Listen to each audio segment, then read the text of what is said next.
serial Sandiwara Radio Saur Sepuh dalam kisah Singgasana Berdarah.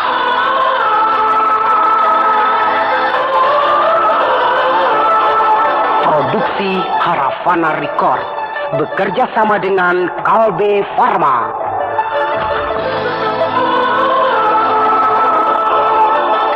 Dipersembahkan oleh Entrostop, obat sakit perut terlengkap, khasiat rangkap.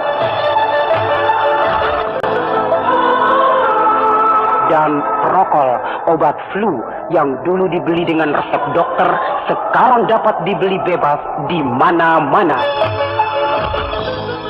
Dalam kisah yang lalu dikisahkan, Gardika memalsukan identitas Brahma kepada Demung Wikalpa. Bahwa Brahma adalah seorang tokoh dari golongan hitam yang kejam dan buas. Dengan maksud agar Brahma menjadi buronan kelas kakap yang harus dibunuh oleh pasukan keraton Kahuripan.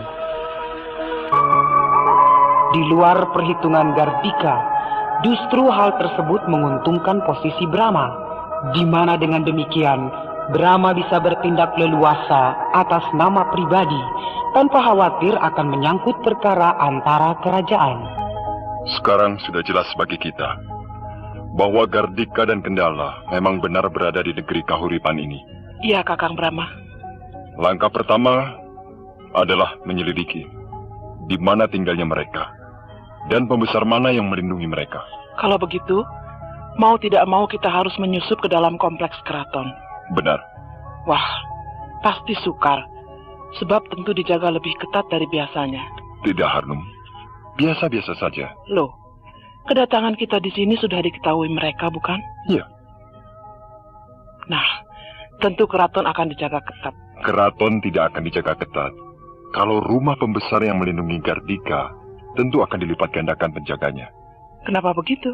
Yang memberi perlindungan kepada Gardika dan Kendala bukan pemerintah kerajaan Kahuripan, akan tetapi atas kehendak perorangan. Oh iya, benar. Bahkan mungkin saja si pembesar itu akan merahasiakan upayanya dalam memberikan perlindungan pada Gardika. Sebab sedikit banyak akan mempengaruhi kedudukannya. Misalnya dia dipanggil oleh atasannya, kenapa memberikan perlindungan kepada warga negara asing sebagai pelarian perang? Ada hubungan kepentingan apa melindungi orang Kuntala? Apakah kerajaan Kuntala begitu penting kedudukannya terhadap kerajaan Kahuripan? Kan tidak. Nah, si pembesar itu pasti akan mendapat teguran yang keras dari atasannya. Bahkan mungkin akan diperintahkan untuk mengusir Gardika dan Kendala. Sebab dipandang tidak mendatangkan keuntungan, malah sebaliknya membuat repot dan kerugian. Kalau sudah tahu begitu, ada hubungan pribadi yang khusus antara Gardika dengan si pembesar itu. Atau bahkan mungkin si pembesar itu pernah berutang budi kepada Gardika. Sekarang kita tidak perlu mempersoalkan itu semua. Yang penting bagaimana caranya Gardika dan Kendala bisa kita ringkus. Itu saja. Iya, Kakang. Bagaimana Kendala? Ada perkembangan baru? Belum. Pasukan mata-mata yang disebar ke penjuru kota tidak melihat Brahma dan Harnum. Di penginapan? Dari penginapan yang paling murah sampai penginapan yang paling mahal dan mewah, semuanya sudah diperiksa, tapi mereka tidak ada. Kalau begitu pasti mereka tinggal di salah sebuah rumah penduduk, menyewa atau bahkan membeli rumah. Kalau begitu, kita perintahkan kepada para kepala lingkungan agar mendaftarkan warga penduduk yang tinggal di lingkungannya masing-masing. Enak saja kau ngomong, Kendala. Memangnya kita pejabat keraton di sini, bisa memberi perintah seenaknya? Minta bantuan saja pada Paduka Demung Wikalpa. Jangan, tidak enak. Demung Wikalpa sudah banyak bantuannya pada kita. Dari mulai rumah untuk tempat tinggal kita ini, sampai kepada penyediaan satu kesatuan khusus pasukan keraton guna menangkap Brahma. Semua itu mengeluarkan biaya yang tidak sedikit. Jadi kita jangan terlalu banyak menuntut.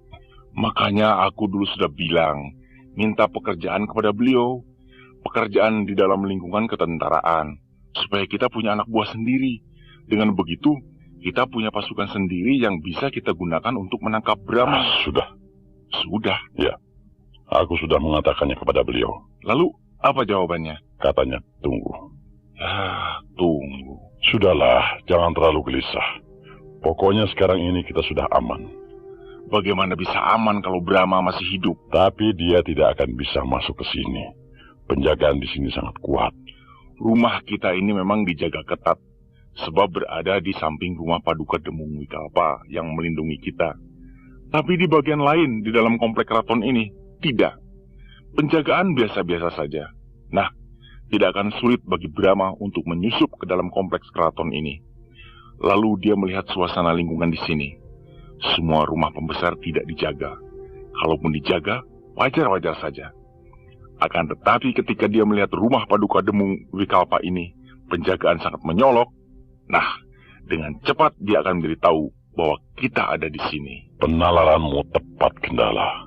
Tapi kau lupa bahwa sekarang keadaan sudah berbalik.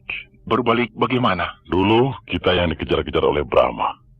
Sekarang kita yang mengejar-ngejar dia. Contohnya, dia tidak berani lagi tinggal di penginapan manapun juga. Sebab merasa takut dicari terus-menerus oleh pasukan keraton.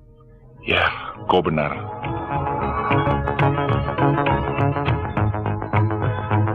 Nah, Harnum, mulai besok kita menjalankan rencana kita, yaitu mencari pekerjaan di keraton. Iya, Kakang Brahma. Tapi ingat, jangan melamar pekerjaan yang terhormat.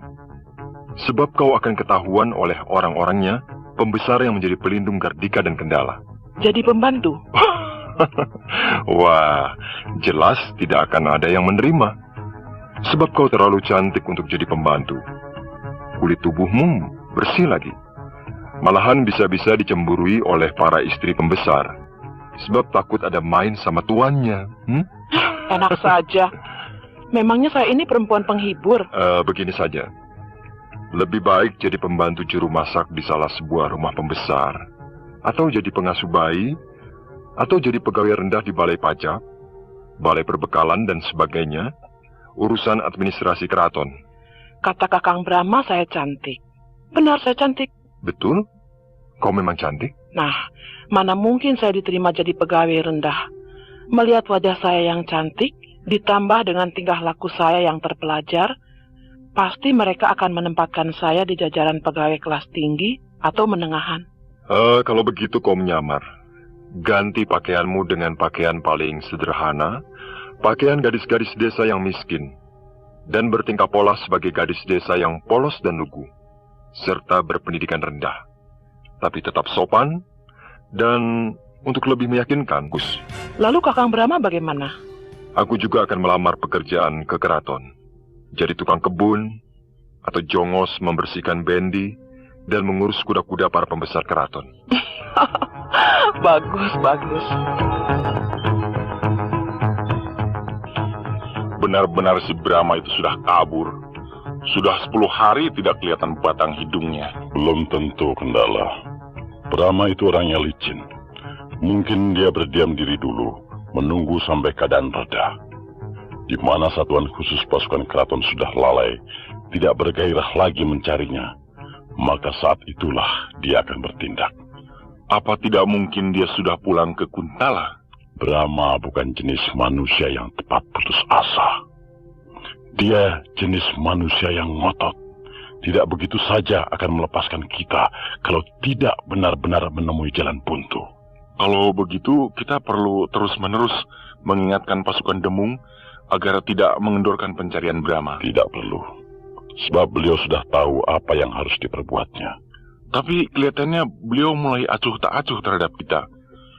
Beliau lebih banyak menyibukkan diri dengan pesta pora, foya-foya, bersama teman-temannya, para pembesar keraton. Kau tidak usah heran. Sebab memang begitulah kegemaran Demung Wikalpa. Orangnya senang hura-hura. Dan aku lihat di dalam pestanya itu banyak perempuan muda yang cantik-cantik. Itu salah satu kelemahan beliau. Gemar main perempuan, dan hal itu pula lah yang menyebabkan jiwanya dulu hampir melayang. Maksudmu? Dulu aku pernah bercerita padamu, bukan? Bahwa ketika masih muda, aku dan Demung Wikalpa sama-sama belajar ilmu tata negara di Daha. Ya, aku masih ingat. Dengan wajahnya yang ganteng, pakaiannya yang mentereng, uang banyak, dia banyak menggait gadis-gadis Daha. Kerjanya pacaran melulu. Tapi anehnya, pelajarannya tidak ketinggalan. Malah dia termasuk murid yang paling cerdas di antara kita semua. Kegemarannya main perempuan semakin menjadi-jadi. Dan suatu ketika, dia main gila dengan seorang perempuan yang sudah punya suami. Hah? Punya suami? Iya. Perempuan itu masih muda dan cantik. Dan anehnya, perempuan itu juga mau pada Wikalpa. Tapi malang tak dapat diraih. Untung tak dapat ditolak. Suami perempuan itu tahu. Ah, suaminya tahu? Iya. Ketahuan oleh suami perempuan itu. Lalu? Wikalpa diringkus, lalu dibunuh. Dibunuh? Mau. Oh, baru mau toh. Untung aku melihat. Aku tolong si Wikalpa. Lalu suami perempuan itu aku bunuh. Hah? Kau membunuh suami perempuan hina itu? Waktu itu aku masih muda. Jadi belum bisa menahan diri. Setiap aku berkelahi, lalu aku lihat musuhku tangguh, aku cepat naik darah. Lupa pada segalanya. Terus mengamuk. Pokoknya mata gelap. Nah, begitu pula ketika aku berkelahi dengan suami perempuan gila itu. Dia sangat tangguh. Permainan goloknya hebat. Pertarungan sudah berjalan 30 jurus. Dia masih tegar. Pedangku sama sekali tidak bisa menyentuh badannya. Malah golok dia sudah 2 kali nyerempet tanganku sampai berdarah. Lalu kau mata gelap? Iya. Aku mengeluarkan semua ilmu permainan pedangku. Aku sudah lupa bahwa aku membela yang salah. Akhirnya orang itu kedodoran, kehabisan nafas. Akhirnya pedangku menebas dadanya. Orang itu roboh mandi darah dan mati. Wah, kau benar-benar sinting, Gardika. Namanya masih muda. Lalu perempuan itu, istrinya yang main serong itu bagaimana? Diberi uang yang banyak oleh Wikalpa. Lalu disuruh pergi jauh, pindah entah kemana. Gila. Wikalpa memohon kepadaku sambil menangis agar kejadian itu tidak dilaporkan kepada Tumenggung Ing Kedayun, guru besar kami. Ya, aku menyanggupi. Dan memang sampai sekarang pun aku tidak pernah membocorkan rahasia ini kepada siapapun juga. Hanya kepadamu aku ceritakan, sebab kau sudah aku anggap teman seperjuangan. Pantas, Paduka Demung Wikalpa itu sangat senang padamu dan mau merepotkan diri menjadi pelindungmu. Rupanya karena dia berhutang nyawa kepadamu, sekaligus berhutang budi karena kau menyimpan rahasia dirinya. Iya, begitulah. Kakang Brahma, saya berhasil diterima bekerja di rumah salah seorang pembesar keraton, Punggawa dan Utara. Jadi apa? Jadi wakil juru masak. Oh, bagus. Lalu, Kakang? Sudah. Oh ya? Iya. Jadi tukang kebun di rumah Paduka Senopati Drapana. Wow, bukan main. Sebenarnya siasat kita ini mengada-ngada. Tapi kadangkala kita harus mempergunakan taktik yang kekanak-kanakan. Sebab siasat yang naif bisa saja menjadi senjata yang ampuh. Betul, Kakang. Apalagi kita berada di negeri orang. Kita mau menangkap Gardika dan Kendala tanpa menyakiti orang-orang Kahuripan. Ibarat mengail ikan, airnya tetap jernih. Nah, pekerjaan itu amat sukar. Untuk itulah kita mempergunakan siasat picisan. Tidak apa, Kakang. Apa saja saya mau melakukannya. Demi berhasilnya usaha Kakang. Tempat tinggal Punggawa dan Utara, majikanmu itu yang mana? Yang menghadap ke timur, di seberang Pendopo Kuning. Wah, dekat dengan aku, majikanku, Senopati Drapana. Rumahnya di samping Pendopo Kuning itu. Bagus, kita cukup berdekatan. Jadi bisa cepat kalau mengadakan hubungan. Iya. Mbok Katun, airnya sudah mendidih. Masukkan irisan walu itu semuanya. Baik, Mbok. Kau asalnya dari mana, Ika? Dari desa Turen, Mbok. Jauh juga ya? Iya. Bisa sampai di sini itu bagaimana? Suami saya dagangannya bangkrut. lalu pergi ke Kahuripan untuk mencari pekerjaan. Tidak pulang-pulang. Lalu saya susul. Taunya sudah kawin lagi. Lalu, kenapa kau tidak pulang lagi ke Turen? Malu dan sakit hati, Mbok. Daripada pulang, lebih baik jadi apa saja di Kahuripan ini. Dan rupanya nasib saya beruntung. Bisa dapat pekerjaan di rumah tuanku, Punggawa dan Utara ini, Mbok. Kau tidak nampak seperti orang desa. Wajahmu cantik. Kulitmu kuning, bersih. Seandainya pakaianmu tidak sejelek itu, lalu diganti dengan yang mahal, wah, pasti kau tidak akan kalah oleh putri-putri keraton. Ada-ada saja si Mbok ini. Berapa anakmu? Belum punya anak, Mbok. Oh ya? Sudah berapa lama kawin? 2 tahun. Kalau begitu, kau janda muda. Begitulah, Mbok.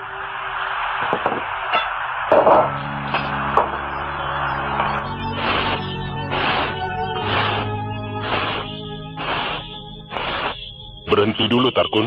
Wah, baru nyapu separuh halaman, sudah berhenti, Pak Wirot? Alah, masih pagi. Waktu masih banyak. Sini, duduk-duduk. Omong-omong. Oh iya, Pak. Kau asal dari mana, Tarkun? Dari desa Kepanjen, Pak. Wah, jauh juga. Saya ini orang miskin, Pak Wirot. Tidak punya sawah. Kuli macul di sawah orang. Berat, Pak. Upahnya tidak sesuai dengan tenaga. Lalu saya coba-coba merantau ke Kahuripan ini. Ya, hitung-hitung cari pengalaman. Taunya jadi tukang kebun di rumah Tuanku Senopati Drapana ini. Ya, kau masih muda, gagah dan tangkas.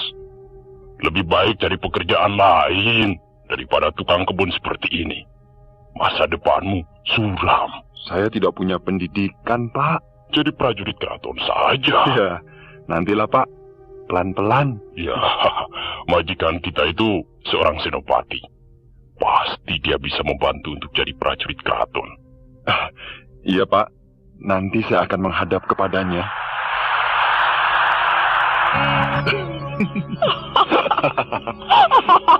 Gus, jangan keras-keras tertawanya, Hanum.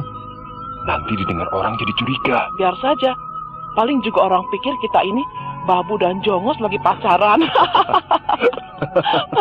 Bayangkan saja Kakang Brahma. Apa saya tidak geli? Nama saya jadi Ikam. Kakang ganti nama tidak? Ganti? Siapa nama Kakang? Tarkun. Aduh, kita sudah jadi orang keraton, Hanum. Meskipun kedudukan kita hanya sebagai Jongos dan Babu, tapi tempat tinggal kita di dalam kompleks keraton. Iya, Kakang. Ini suatu keuntungan bagi kita. Sebab kita bisa melihat secara langsung suasana dan seluk-beluk keraton Kahuripan ini. Nah, kita sudah bisa mulai mengadakan penyelidikan. Rumah pembesar mana yang penjagaannya paling menyolok? Sudah kok. Sudah. Kemarin sore, saya diajak jalan-jalan oleh Mbok Katun melihat keindahan kompleks keraton ini. Oh ya? Dan kesempatan itu saya gunakan untuk menyelidik. Dan hasilnya, memang ada satu rumah pembesar yang penjagaannya agak berbeda dengan rumah pembesar lainnya, Kang. Lalu? Saya tanyakan pada Mbok Katun, rumah siapa? Katanya rumah Paduka Demung Arya Wikalpa. Kita sudah menemukan titik terang. Nanti malam, kita coba mengintai rumah Demung Wikalpa itu. Baik, Kakang. Melakukan siasat penyamaran dengan melamar pekerjaan sebagai pembantu atau jongos, seperti yang dilakukan oleh Brahma dan Harnum, sebenarnya merupakan suatu taktik yang sudah usang dan picisan. Tapi yang usang dan yang picisan kadang-kadang bisa menjadi suatu siasat yang paling ampuh bila mana dipergunakan secara jitu. Itulah yang diharapkan oleh Brahma. Seperti apa yang dikatakannya, mengail ikan, ikannya dapat, airnya tetap jernih. Berhasil menangkap Gardika dan Kendala tanpa terjadi bentrokan dengan orang-orang Kahuripan. Itulah maksud Brahma. Bisakah Brahma melakukannya? Nah, pendengar yang budiman, marilah kita ikuti lanjutan serial Sandiwara Radio ini yang dipersembahkan oleh Entrostop, obat sakit perut terlengkap, khasiat rangkap, dan Prokol, obat flu yang dulu dibeli dengan resep dokter, sekarang dapat dibeli bebas di mana-mana. Sedang apa kau Ikem? Melamun?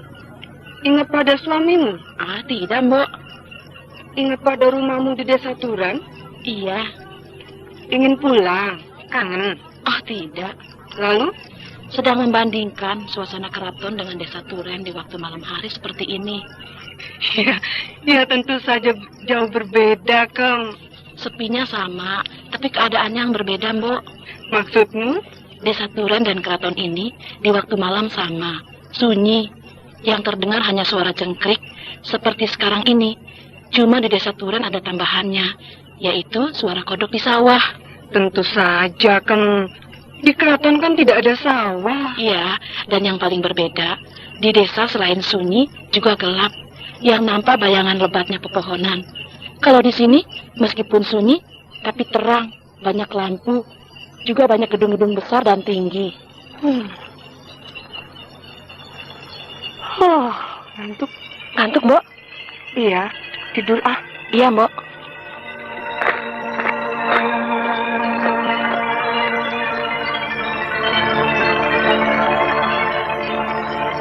Nah, si Mbok sudah masuk ke kamarnya. Sebentar lagi aku harus pergi ke dekat pendopo kuning, menjumpai Kakang Brahma. Sedang apa kau, Targun? Melamun sendirian di teras. Senang melihat lampu-lampu itu, Pak Wirot. Apa di desamu tidak ada lampu? Mana ada, Pak? Paling-paling lampu teplok kecil. Itu pun di dalam rumah, Pak. Jadi kalau di luaran ya gelap saja. Kalau bulan sedang terang, ya terang. Kalau bulan tertutup awan, ya gelap. Sudah gelap, sunyi lagi. Yang kedengaran hanya cengkrik dan kodok. Kebetulan saja, sedang tidak ada pesta di pendopo kuning. Kalau ada, wah, ramai sekali, Gun. Tarian, tembang, sandiwara, dan banyak lagi. Kadang-kadang sampai pagi. Yang nonton orang-orang dari mana, Pak? Kan pintu gerbang keraton kalau malam ditutup. Ya, warga komplek keraton ini saja. Kan banyak. Oh. Yang paling getol mengadakan pesta, Paduka Demung Arya Wikapa. Hampir setiap minggu mesti ada pesta di rumahnya. Mungkin kegemarannya bikin rame-rame ya, Pak ya? Memang betul, Gun. Demung Wikapa, seorang pembesar yang royal, senang poya-poya dan pelesiran. Dan itu sedang main perempuan. Itu sih sudah biasa, Pak Wirot. Pembesar keraton di mana-mana banyak selirnya, kan? Ya, kalau dijadikan selir itu bagus. Tapi ini tidak. Lalu? Cuma untuk bersenang-senang saja. Kalau sudah bosan, dibuang. Wah, kejam amat. Ya, begitulah. Wah. Nah, Pak Wirot sudah ngantuk. Tidur saja, Pak. Kok tidak tidur? Belum ngantuk. Masih ingin ngadem di sini, Pak. Enak. Hawanya seger. Iyalah. Aku mau tidur duluan ya. Iya. Baik, Pak Wirot.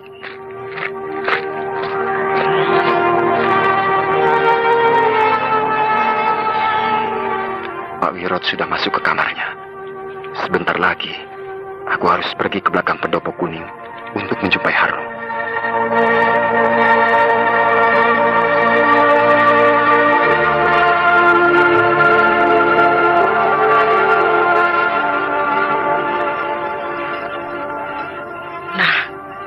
Itu pendopo kuning. Aku harus menyelinap ke belakangnya. Mana Kakang Brahma? Katanya aku harus menjumpainya di belakang pendopo kuning ini. Kakang Brahma bikin kaget saja. Nah, ayo. Kita menyelidiki rumah Demung Wikalpa. Iya. Kau yang sudah tahu rumah Demung Wikalpa, jalan duluan. Iya, Kang. Shh. Ada penjaga. Mana? Itu. Sedang berjalan ke sini. Iya, benar. Ayo, sembunyi.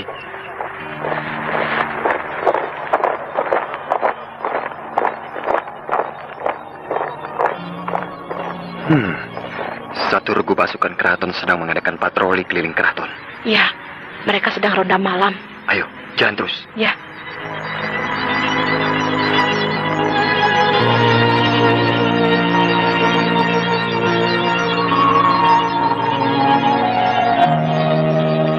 Masih jauh? Tidak. Itu di depan ada jalan belok ke kanan. Nah, di situ rumah Demung Wikalpa. Iya. Ada lagi. Ada apa? Regu penjaga. Iya benar. Langkah kaki mereka sudah terdengar. Ayo sembunyi. Rajin benar pasukan keraton itu. Padahal tidak ada perang. Negeri sedang dalam keadaan aman. Tapi penjagaan terus digiatkan. Tapi tanpa ekspresi. Maksud Kakang?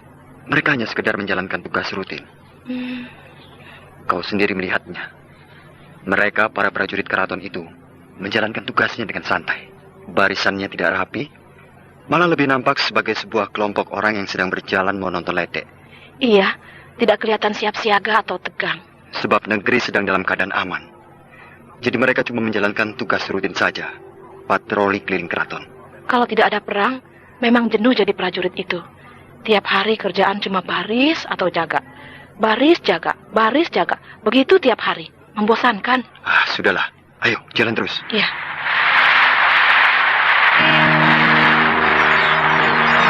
Itu rumah Demung Wikalpa. Bagus sekali rumahnya. Besar dan mentereng. Dijaga? Ya, dijaga ketat. Nampak sekali berbeda dengan rumah-rumah pembesar lainnya yang ada di dalam kompleks keraton ini. Yang rata-rata hanya dijaga oleh 3 atau 4 orang prajurit pengawal. Tapi rumah Demung Wikalpa itu dijaga oleh 10 orang prajurit. Perbedaan yang menyolok itu pasti ada apa-apanya. Yang kemungkinan besar menunjukkan bahwa disitulah Gardika dan Kendala bercokol. Di depan itu, penjaganya banyak. Coba kita lihat di bagian belakang. Apa dijaga atau tidak? Kalau tidak, kita bisa masuk lewat pintu belakang. Ya.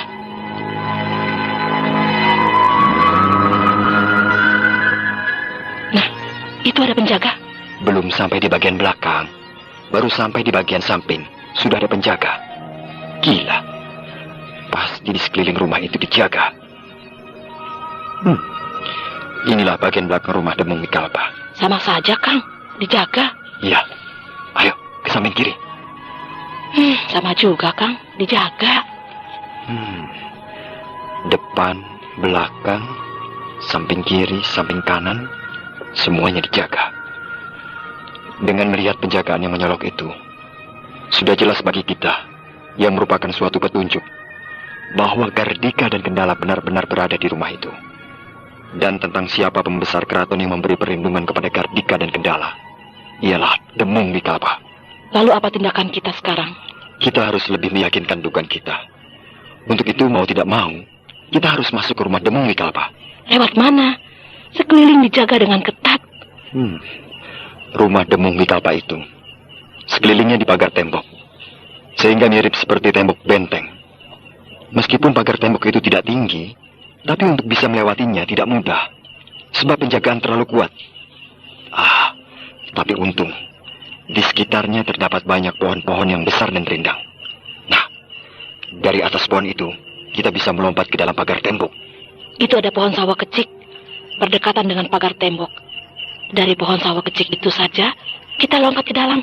Baik, ayo kita naik ke atas pohon sawo kecik itu.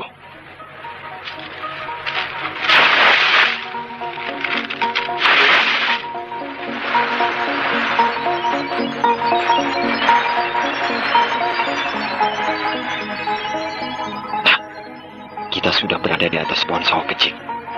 Dari sini kita bisa dengan mudah melompati tembok pagar itu. Iya. Iya. Iya. Ya. Sekarang kita sudah berada di dalam. Tidak ada penjaga? Ya. Rupanya penjagaan dilakukan di luar tembok pagar saja. Sedangkan di dalam tidak. Apakah kita akan memeriksa seluruh ruangan yang ada di rumah Demung Wikalpa ini? Iya. Wah, lama, Kang. Sebab rumah Demung Wikalpa ini besar dan luas. Pasti ruangannya banyak. Dan juga siapa sangka ada penghuninya yang belum tidur. Bisa repot kita. Tentu saja tidak semua ruangan diperiksa, Harnun. Masa kamar-kamar emban juga harus diperiksa? Ya tidak, Kang. Kau sebagai seorang wanita bangsawan yang tinggal di dalam lingkungan keraton, tentu sudah kenal betul seluk-beluk tata rumah tinggal para bangsawan pembesar keraton. Nah, yang mana kamar tidur, mana ruangan tengah, mana ruangan makan, dan mana ruang tamu dan sebagainya, tentu kau sudah bisa mengira-ngira, bukan? Iya. Ayo, kita mulai.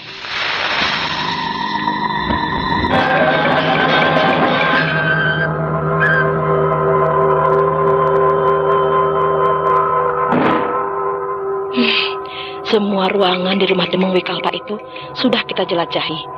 Gardika dan Kendala tidak ada. Yang ada cuma Demung Wikalpa sedang ngorok di kamarnya. Sebentar, Harnum. Ada apa? Ternyata rumah Demung Wikalpa ini terdiri dari 2 bangunan. Yang satu bangunan besar, dan itu rupanya rumah inti, dan sudah kita periksa tadi. Sedang yang satunya lagi, bangunan agak kecil dari bangunan inti. Yang itu, yang berada di samping agak ke belakang? Ya, benar. Mungkin itu tempat tinggal sanak kerabat Demung Wikalpa. Adiknya, pamannya, saudaranya, dan lainnya. Bahkan mungkin disitulah Gardika dan Kendala tinggal. Ya, benar, Kakang. Rumah itu mungkin untuk tempat tinggal tamu-tamu terhormat. Ayo kita periksa. Ya.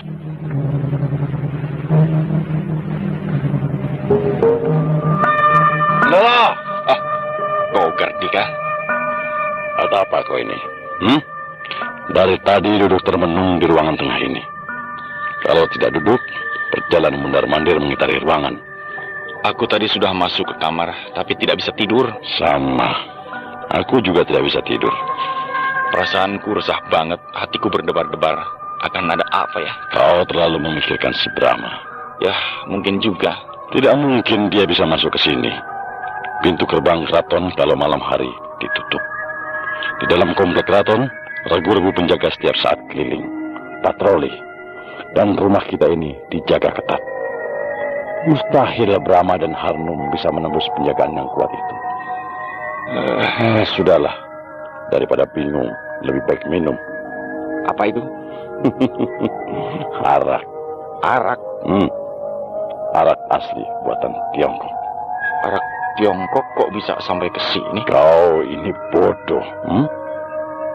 Majapahit adalah kerajaan besar. Diakui oleh dunia luar. Sering mengadakan hubungan dengan kerajaan Tiongkok.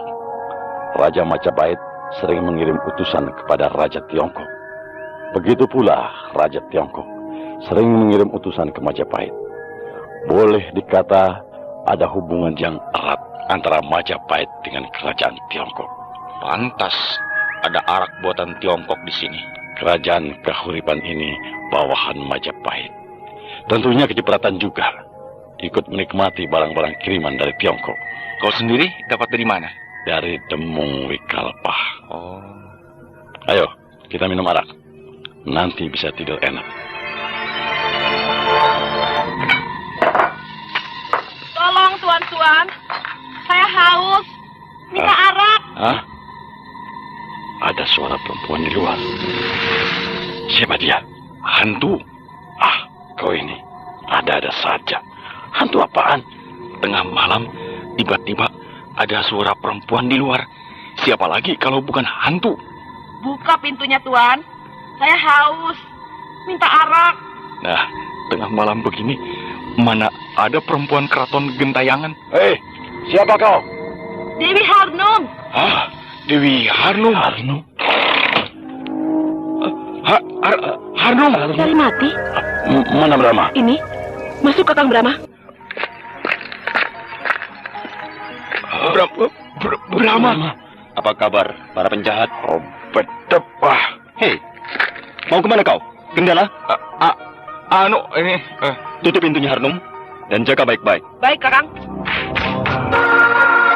Brahma dan Harnum berhasil masuk ke dalam rumah Demung Wikalpa tanpa diketahui oleh para penjaga. Dan betapa terkejutnya Gardika dan Kendala yang merasa aman bahwa tidak mungkin Brahma bisa menembus penjagaan keraton. Tiba-tiba Brahma dan Harnum sudah berdiri di hadapan mereka.